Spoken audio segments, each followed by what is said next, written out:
таджики. 289 тысяч жителей Таджикской ССР были призваны в годы Великой Отечественной войны в ряды Красной армии.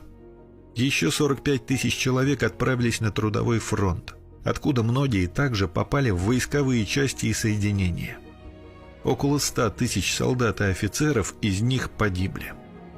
Это была очень тяжелая потеря для населения республики, общая численность которой перед войной составляла порядка 1,5 миллиона человек.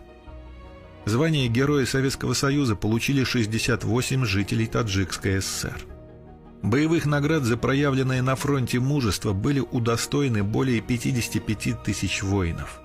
Из них 21 человек являются полными кавалерами Ордена Славы. Одним из героев, прославивших свой народ в борьбе с фашизмом, является Дамуло Азизов. Командир пулеметного расчета 69-й стрелковой дивизии Азизов погиб при освобождении Белоруссии от немецких захватчиков. В составе десантной группы младший сержант переправился через Днепр и первым бросился во вражескую траншею. Дамуло уничтожил находившихся там солдат противника, бросив гранату.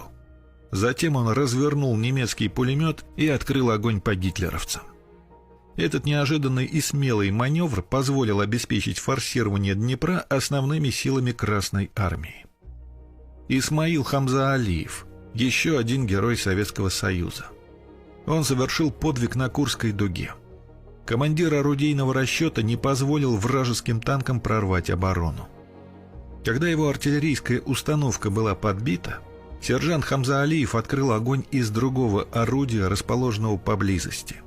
Его боевой расчет погиб. Тяжело раненый герой продолжал вести огонь, подбивая танки противника и истекая кровью.